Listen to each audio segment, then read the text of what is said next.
आज हम देखते हैं एक नेटवर्क मार्केटिंग बिजनेस के अंदर, डायरेक्ट सेलिंग बिजनेस के अंदर लोग शुरुआत करते ही फेल क्यों हो जाते हैं। क्या ऐसे रीजन है कि जिस वजह से वो लोग बिजनेस में फेल हो जाते हैं। सबसे पहली चीज, नेटवर्किंग जो बंदा ज्वाइन करता है, डायरेक्ट सेलिंग बिजनेस जो बंदा ज्वाइन करता है, वो सबसे पहले अपने माइंड में एक चीज डाल लेता है कि यहाँ पे लाखों रुपए कमाने वाला बिजनेस है, लॉटरी जैसा, कि यहाँ से मुझे पैसे मिल रहे हैं। लेकिन उस बंदे के माइंड में एक चीज नहीं रहती, एक बात वो सोचता नहीं कि मुझे अगर यहाँ से लाखों रुपए कमाने हैं, लाखों रुपए मुझे यहाँ से बनाने हैं, तो मुझे फोकस करना पड़ेगा मेरे बिजनेस के ऊपर। क्योंकि डायरेक्ट सेलिंग एक सेलिंग का बिजनेस है, एक प्रोडक्ट बेस्ड बिजनेस है। ये कोई लॉटरी नहीं है कि मैंने टिकट लिया, 100 रुपए का मैंने टिकट लिया, 200 रुपए का मैंने टिकट लिया और उसे स्क्रैच किया और स्क्रैच करने के बाद मुझे लाखों रुपए मिल जाएंगे। नहीं गाइस, घर पे बैठ के कुछ भी नहीं मिलने वाला। वैसे ही इस बिजनेस के अंदर भी वो सबसे बड़ी चीज है, मेहनत करनी पड़ेगी। अगर लाख रुपए कमाने हैं, बहुत सारा पैसा कमाना है, सपने पूरे करने हैं, ड्रीम्स कंप्लीट करने हैं, तो दुगनी मेहनत भी करनी पड़ेगी। आज इस बिजनेस के तरफ लोग एक गलत नजरिए से देखते हैं कि नहीं, नेटवर्किंग वो लोगों को जोड़ने वाला बिजनेस है, यहाँ पे कुछ नहीं हो सकता। एक फंसाने वाली कंपनी आती है, वो बिजनेस देती है और वो फंसा देती है। नहीं, ऐसा क्यों होता है? जो बंदा इस बिजनेस को ज्वाइन कर लेता है, सबसे पहले तो उसके पास उसके रीजन नहीं होते कि हमें करना क्यों है, हम क्यों आए। स्टार्टअप में हाइपरनेस के साथ वो बंदा बिजनेस को ज्वाइन कर लेता है, ना एजुकेशन लेता है, ना ऊपर वाले की सुनता है कि हमें क्या सिखाया जा रहा है। देन हमें जो सिखाया जा रहा है वो चीज को हम फॉलो कैसे करें, उसके ऊपर एक्शन कैसे लें।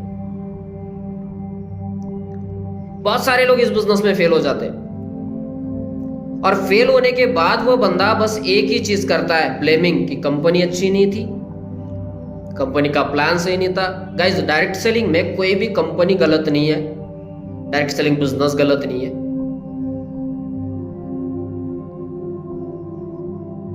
बात आती है हमारी ऊपर कि हम उसे देखते कैसा है, हम कितना एफर्ट कर रहे हैं, हम कितनी मेहनत कर रहे हैं,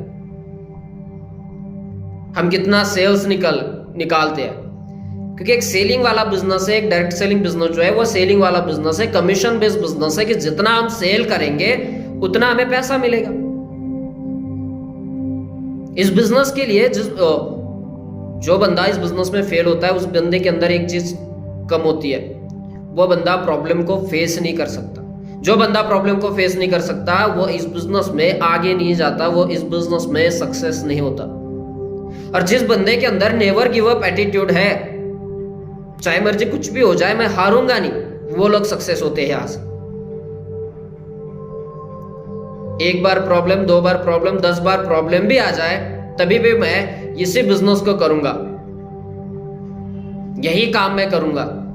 ये जिद जिस बंदे के अंदर है, वो बंदा सक्सेस है इस बिजनेस के अंदर। कुछ लोगों को लगता है कि नहीं, मैंने बिजनेस ज्वाइन कर लिया, मैं 1 साल में लाख कमा लूंगा, मैं 2 साल में लाख कमा लूंगा। गाइस, लाख रुपए कमाना इजी नहीं है, उसके लिए उतनी मेहनत, उतना एजुकेशन, उतना एक्सपीरियंस, सारी चीजें हमें करनी पड़ेगी, उतना बड़ा नेटवर्क मुझे खड़ा करना पड़ेगा। अगर मैं नेटवर्क खड़ा नहीं कर सकता तो मैं नेटवर्किंग में सक्सेस होने वाला इंसान नहीं हूं। आज एक नेटवर्किंग को बहुत गलत नजरिए से देखा जाता है, लोग दूर भागते हैं नेटवर्किंग वाले से।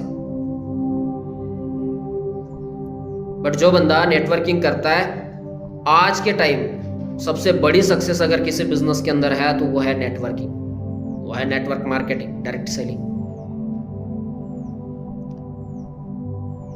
आज कौन सा ऐसा बिजनेस है, कौन सा ऐसा काम है जो बिना नेटवर्क के हो रहा है इस दुनिया के अंदर? मुझे छोटा सा शॉप भी चलाना है तो मुझे नेटवर्क बनाना है, मुझे कस्टमर ज्वाइन करना है, मुझे मेरे साथ कस्टमर जोड़ना है, रिक्शा भी लेनी है। कोई भी बिजनेस देखो, कोई भी बिजनेस अगर हम करते हैं तो उस बिजनेस के अंदर हमें नेटवर्क ही क्रिएट करना पड़ेगा। अगर मेरे अंदर वो ताकत नहीं है नेटवर्क बनाने की, तो मैं सक्सेस नहीं हो सकता। कई लोग एक बार देखते हैं, 2 बार देखते हैं, एक बार प्रॉब्लम आती है, 2 बार प्रॉब्लम आती है, तीसरी बार प्रॉब्लम आती है, तो वो बंदा भाग जाता है कि नहीं, यहां से कुछ नहीं हो सकता। आपके अंदर नेवर गिव अप एटीट्यूड होना बहुत ज्यादा जरूरी है अगर आपको MLM के अंदर सक्सेस होना है, डायरेक्ट सेलिंग के अंदर सक्सेस होना है। कि चाहे मर्जी कुछ भी हो जाए मैं हारूंगा नहीं।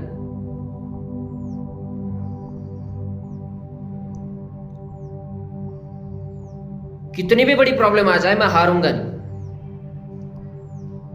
एक लाइट बनाने वाला बंदा थॉमस एडिसन 9999 बार फेल होने के बाद भी अगर 10,000वीं बार वो सक्सेस हो सकता है, वो भी इंसान था, हम भी इंसान ही है। जब मीडिया ने उसे पूछा कि 9999 बार फेल होने के बाद भी आप सबसे सक्सेस कैसे हुए, तो वो इंसान बोलता है कि मैं 9999 बार फेल नहीं हो रहा था, तो मैं 9999 बार मैंने 9999 एक्सपीरियंस मेरे पास ले लिए कि मैं इससे भी अच्छा और क्या कर सकता हूं।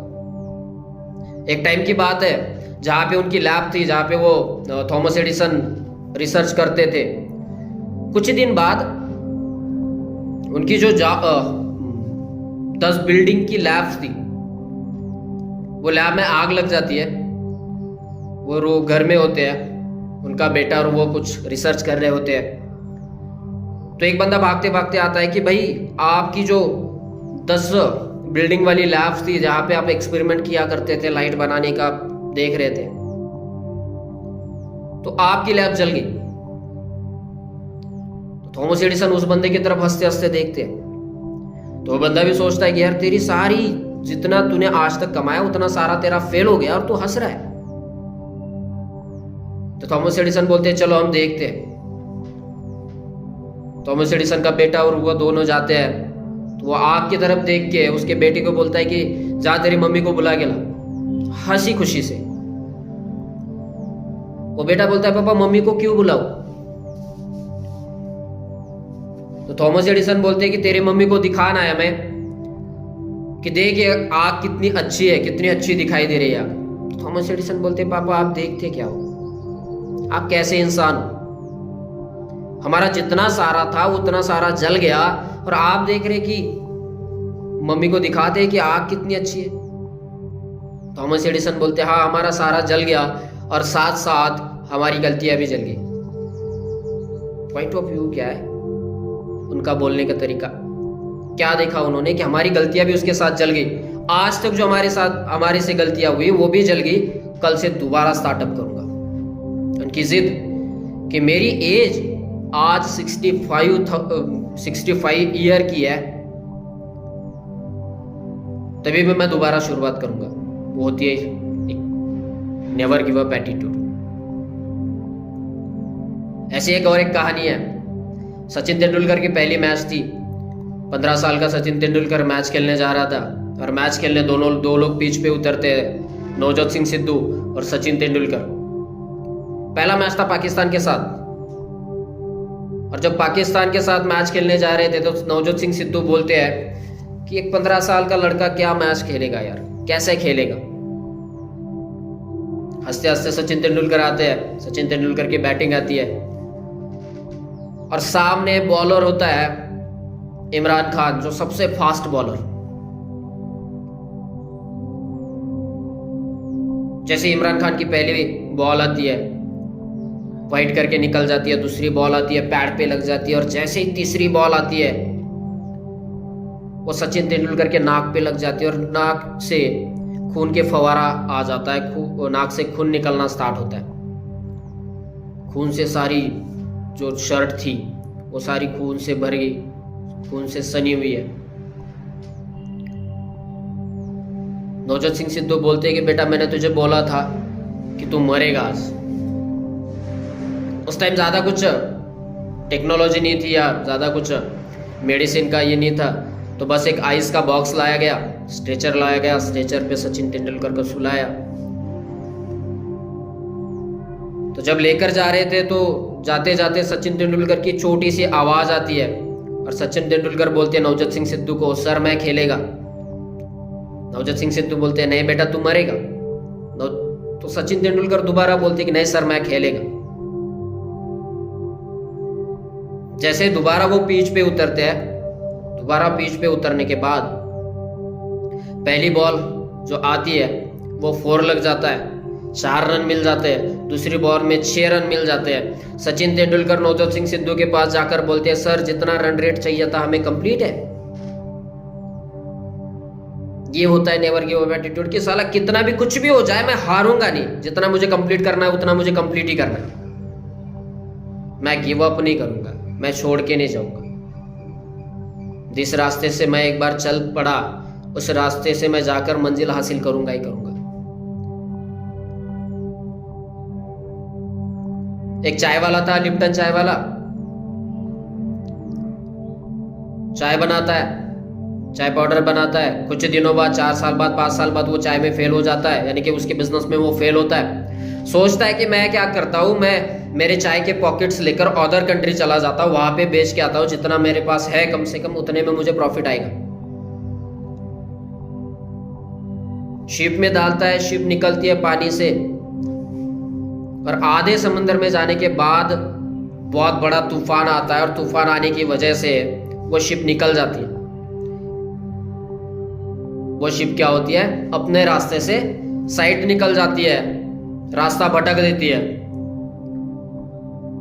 वो शिप का कैप्टन आता है, सारे लोगों को बोलता है कि जितना सारा वेटेड सामान हमारे पास है, जिसका ज्यादा वेट है वो हमें पानी में फेंकना पड़ेगा। लिप्टन बोलता है अब तो मैं मरा, अब तो मेरे पास जीने की कोई चाहत ही नहीं है, जितना था अब तक तो लॉस था, बट अभी भी मैं लॉस ही जाऊंगा। और ये बोल रहा है कि फेंक दो। हमारे जैसा अगर कोई होता तो वो फेंकने से पहले हम पानी में कूद जाते कि साला जीना ही नहीं। बट उसने एक सोचा, इधर से तूफान आ रहा है, इधर जा रहा है, पानी की लाटे इधर से आ रही है, इधर जा रही है, उसके तरफ उसने देखा, उसके तरफ देख के उसने सोचा कि ये कहीं तो पहुंचेगा। उसका एटीट्यूड पॉजिटिव था, हर एक टाइम वो पॉजिटिव से सोचता था। उसने भी सोचा कि मैं क्या करता हूं, हर एक बॉक्स के ऊपर लिखता और बॉक्स पानी में डाल दूं। तो उसने वो काम करना स्टार्ट किया। हर एक बॉक्स के ऊपर वो लिखने लगा कि दुनिया की सबसे अच्छी चाय लिप्टन चाय एक बार पी के देखो, दुनिया की सबसे अच्छी चाय लिप्टन चाय एक बार पी के देखो। और वो बॉक्स पानी में डालता रहा। अब हुआ क्या, जो बॉक्स वो पानी में डाल रहा था वो बॉक्स पानी की लहरों से अलग अलग कंट्रीज में पहुंच गई किनारे। और वहां पे लोगों ने देखा, वहां पे लोगों ने वो बॉक्स उठाए, वहां पे लोगों ने वो पढ़ा जो लिप्टन ने लिखा था कि दुनिया की सबसे अच्छी चाय लिप्टन चाय एक बार पी के देखो। लोगों ने वो पी,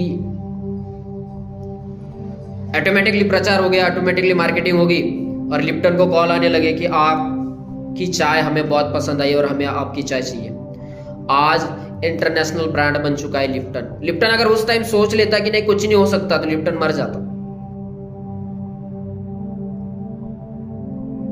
तो प्रॉब्लम का मतलब ये नहीं है कि हम कुछ नहीं कर सकते। एक बार प्रॉब्लम आ गई, 2 बार प्रॉब्लम आएगी, 1000 बार हमें प्रॉब्लम आएगी। क्या इस प्रॉब्लम से हटना हमारा सॉल्यूशन है? नहीं। इस प्रॉब्लम का सॉल्यूशन निकालना हमारे लिए सॉल्यूशन है कि इस बार मेरी गलती हुई, अगली बार मेरी गलती नहीं करूंगा, मैं वो गलती नहीं करूंगा, देन मैं सक्सेस हो जाऊंगा। ऐसे कुछ लोग इस बिजनेस में भी ज्वाइन हो जाते हैं जिनके अंदर वो नेवर गिव अप एटीट्यूड नहीं होता और उसकी वजह से वो लोग फेलियर की तरफ बढ़ते हैं। और फेल होने के बाद घर पे जाने के बाद वो यही चीजें नहीं बताएगा कि मैंने काम नहीं किया था, मैंने वहां पे नेटवर्क नहीं बनाया, मेरे से सेलिंग नहीं हुई, मेरे से वो काम नहीं हुआ। ना, हर एक बंदा बस एक ही चीज बोलता है कि डायरेक्ट सेलिंग फ्रॉड है, कुछ नहीं होगा। कोई डायरेक्ट सेलिंग कंपनी फ्रॉड नहीं है, फ्रॉड हम लोग हैं, हमारी सोच। मेहनत करो, सेल करो, जितना सेल होता है उतना कमीशन मिलेगा। ये एक कमीशन बेसिस काम है गाइस, ये कोई लॉटरी नहीं है।